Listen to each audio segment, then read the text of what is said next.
Hai, Assalamualaikum. Selamat kembali ke channel Zulaika Roslan. Saya Zulaika dan sekarang masa untuk kita santai bersama secawan kopi sambil mendengar cerita. Okay guys, thank you for 400 subscriber.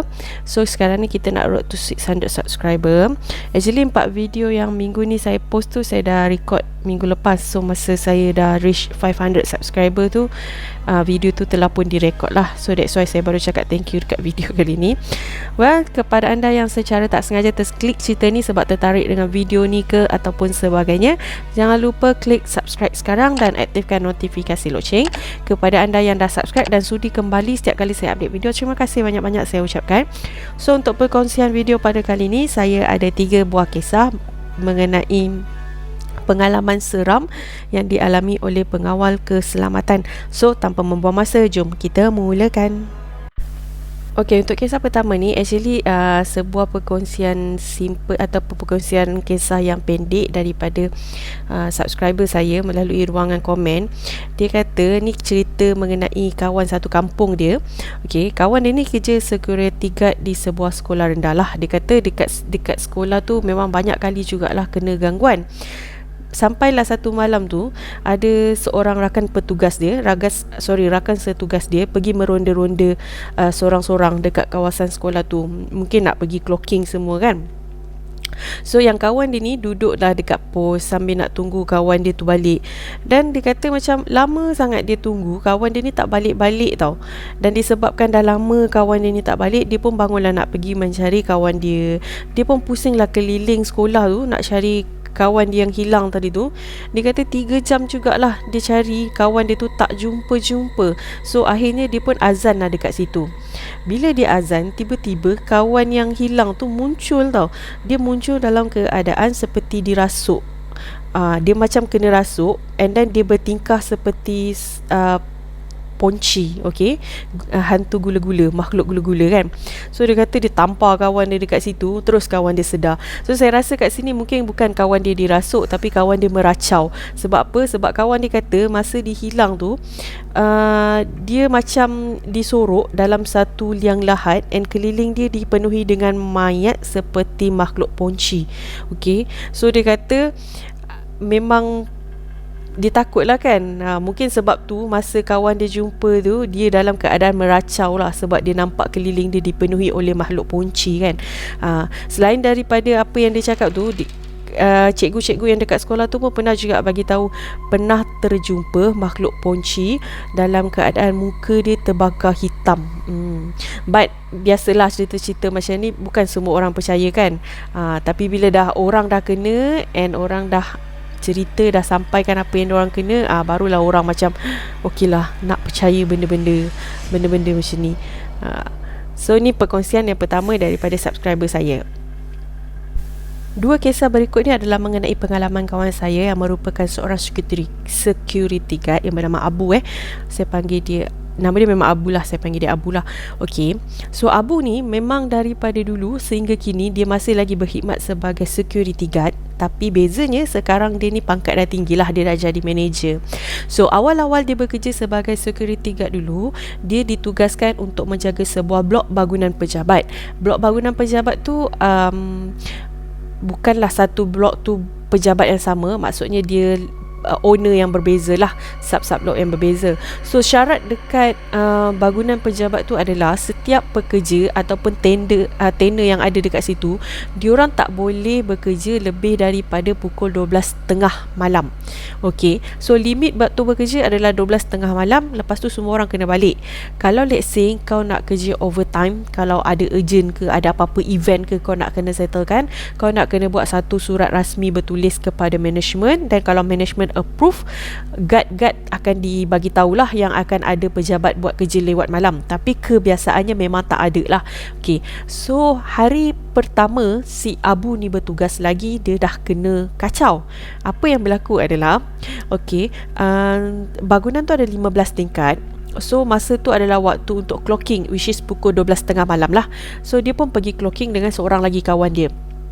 So disebabkan bangunan ni 15 tingkat, so diorang decide nak bagi 2 je, nak cepat sikit proses kan. Kalau tak diorang kena pergi each level, setiap satu level tu 2 orang kan. So diorang nak cut the time, kawan dia tadi tu ambil 7 tingkat bawah, and Abu ni ambil 8 tingkat dan ke atas lah. Okay, so diorang pun start lah kawan naik lift. Kawan dia stop dekat arah 1, kawan dia keluar lah. So Abu dia naik terus sampai ke tingkat 8. So dah sampai tingkat 8, dia mulalah check clocking, semua smooth, tak ada apa yang berlaku. Sampailah ke tingkat 15. Dan bila dah sampai kat tingkat 15, dia tengah dia jalan lah. Every pejabat tu nak tengok kan. Dan dekat pejabat paling ujung, dia nampak ada satu cahaya. Okay, which is nampak macam cahaya daripada meja bekerja tu kan, meja study, meja bekerja lah. So dia pun pergi menghampiri pejabat yang paling ujung lah. Memang dia nampak ada satu meja tu, lampu dia masih menyala, dan dia nampak seorang perempuan yang masih lagi tengah sibuk buat kerja. So dia pun ketuk lah cermin tingkap tu, Cik, dah pukul 12 ni, dah sampai limit, kena balik. So mula-mula perempuan ni macam tak bagi reaksi tau. But after that, dia macam nak ketuk lagi, dan dia nampak lah yang perempuan ni dah mula bagi reaksi. Lampu dimatikan, and nampak yang perempuan ni macam nak mengemas lah.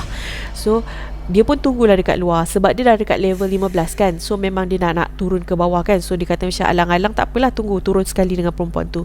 So dia pun tunggu perempuan tu keluar. Lama juga dia tunggu perempuan tu tak keluar, and dia ngintai lagi sekali. Barulah dia nampak yang perempuan tu macam nak jalan keluar. So dia jalan. Sambil dia jalan tu, perempuan tu kat belakang tu, perempuan ni tak bagi satu respon pun dekat dia sepanjang dia bercakap tau. Dia macam membebel jugalah. Cik tak takut ke cik malam-malam pukul 12 seorang-seorang kat office duduk diam macam tu buat kerja? Dia cakap macam tu lah, dia bebel macam tu lah. But perempuan tu tak bagi sebarang respon. So dia macam diam je lah. Mungkin perempuan ni sombong sangat lah. Dia pun security je kan dalam otak dia. So dia tekan lift, and sebab memang dah tak ada orang, so lift memang laju lah kan naik ke atas. So dia pun masuk lift, and perempuan tu duduk dekat belakang dia. At this time, lift tu berhenti dekat arah 7. Kawan dia tadi pun dah siap clocking lah kan. So kawan dia masuk. Tu kawan dia cakap, macam mana, okey tak clocking atas? Okey, tak ada masalah, apa-apa, kecuali ni je lah seorang. Dia tunjuk kat belakang kan, kecuali ni je lah seorang, dah pukul 12 tak balik, mungkin dia tak perasan dah pukul 12. So kawan dia pun tengok. And then kawan dia teruslah borak dengan dia lagi. Borak. Dah sampai ke G. Bila dah sampai kat G, dia buka pintu. Dia tunggu si Abu ni lah, tunggu kawan dia keluar dengan perempuan tadi keluar. Lepas perempuan tu dah jalan keluar, diorang pun nak jalan pergi kat guard. And masa dah sampai dekat guard ni, Abu cakap lah dekat dia, berani gila tu perempuan tu pukul 12 malam duduk macam tu buat kerja. And korang tahu tak apa kawan dia cakap masa ni? Abu, sebenarnya masa kau tunjuk dekat belakang kau tadi, aku tak nampak siapa-siapa pun, Bu. Sebab tu aku diam je, aku tak cakap apa-apa lagi, sebab aku takut. Kawan dia cakap kat dia macam tu. Rupanya sepanjang diorang naik lift tu, yang Abu duk tunjuk perempuan belakang tu, kawan dia ni tak nampak langsung perempuan tu. And kawan dia memang tak bagi sebarang respon pun dekat apa yang Abu cakap. Macam seolah-olah tak nak macam layan Abu, ataupun macam tak nak benda tu tahu sesuatu. Masa ni Abu macam dah kecut perut. But nasib baiklah Abu tak nampak dengan jelas muka perempuan tu, either seram ke tak. Tu dia cakap, aku macam pelik tau, kenapalah perempuan ni dia biar rambut dia mengurai macam tu, dia tunduk je bawah. Ya Allah, dia kata rupanya benda yang aku nampak tu bukanlah manusia, tapi benda lain. Nasib baiklah selepas tu dia kata lepas perempuan tu dah dia buka pintu, perempuan tu dah keluar, dah tak ada dah apa-apa lagi gangguan. Sebab dia orang nak kena pergi clocking lagi sekali pukul 3. And masa pukul 3 dia pergi clocking tu, dia kata Alhamdulillah dah tak ada. Kalau lagi sekali dia nampak, memang dia lari, dia kata. Okay, next. Selain daripada bangunan pejabat, Abu ni juga pernah lah menjaga sekolah. Okay, so dekat sekolah kan ada banyak bangunan-bangunan kan. So normally kalau jaga dekat sekolah akan ada lebih kurang 3 ke 4 security guard yang turut sama berjaga lah. So bila diorang pergi clocking, diorang akan pergi bersama, dan seorang lagi security akan duduk dekat post guard lah untuk standby kalau ada apa-apa kan. So malam tu si Abu ni kata hanya ada 2 guard saja yang bertugas, sebab seorang lagi guard tu ambil emergency leave and tak ada replacement untuk dia pada malam tu. So nak tak nak, salah seorang daripada diorang kena beralah, either Abu ataupun kawan dia seorang lagi tu pergi clocking seorang-seorang, sebab post guard memang tak boleh tinggal. So Abu cakap tak apalah kalau ni biar aku je lah yang pergi, kau jaga post guard. So okey lah, Abu pun standby nak pergi. So Abu sambil dia pergi check bangunan-bangunan sekolah, sambil dia dengar radio. Okay, masa tu dia dengar radio, dia sumbat telinga dia dekat dia sumbat earphone lah kat telinga dia kan. So masa ni dia kata dia tengah dengar rancangan MJ12. Okay, so siapa yang tahu rancangan MJ12 ni, antara rancangan yang dikendalikan oleh Casey Champion sewaktu dia berkhidmat di di radio dulu kan. So masa dia dengar rancangan ni, sebenarnya memang macam dia kata agak macam bongok juga dia kata, dah kau nak pergi clocking, kawasan tu dah seram, kau pergi dengar cerita-cerita seram pula kan. So dia kata malam tu dia ingat lagi masa tu Casey tengah ceritakan berkenaan dengan kakak cantik, okay, Ponti lah. So dia pun jalan sambil dia dengar, dia dengar sambil dia jalan, dah pula seram masa tu kan. So dia kata macam feel tu berganda-ganda. So bila Casey cerita tu, dia kata bulu dia meremang tu berganda-ganda lah. So bila dia dah sampai dekat bangunan terakhir dia nak check ni, dia dengar lah Casey mainkan sound effect mengilai, macam tu lah lebih kurang kan dia kata. So selalunya kalau mainkan sound effect taklah lama mana, but that time dia kata macam asal lama sangat Casey ni mainkan sound effect kan.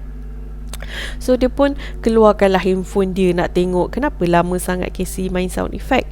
And masa dia keluarkan handphone dia ni, dia main daripada YouTube video-video ni dia play balik daripada YouTube. Dia tengok handphone dia, YouTube play dia tu tengah buffering, tengah loading, tengah pusing, maksudnya tak ada line kat situ. But masalahnya sekarang ni telinga dia masih lagi dengar bunyi hilayan. Okay, so dia dah rasa macam jap, handphone aku tengah buffering tapi bunyi hilayan ni tak berhenti. Aduh, datang daripada mana pula dah. So dia macam tak apalah, act cool, relax, jangan fikir, janganlah kau toleh atas ke kiri ke kanan, tak payah, kau terus pergi clocking. Dia pergi clocking, dia terus jalan laju. Masa dia jalan sepanjang dia pergi clocking tu, and dia nak pergi balik dekat post guard tu, masa ni memang bunyi hilayan tu tak berhenti langsung. Memang dia boleh dengar. And bila dia dah sampai dekat depan, dah menghampiri post guard tu, barulah dia boleh dengar suara Casey sambung cerita kakak Ponti tadi tu. So dia dah, muka dia dah macam pucat. Bila muka dia dah pucat, dia pergi dekat post guard tu, kawan dia nampak muka dia pucat macam tu. Terus kawan dia cakap, baru lepas kena tegur lah tu.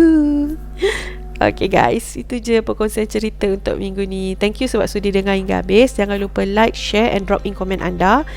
Bantu saya untuk reach 600 subscriber. Thank you so much, anda memang awesome. Sampai kita jumpa pada hari Isnin. Bye.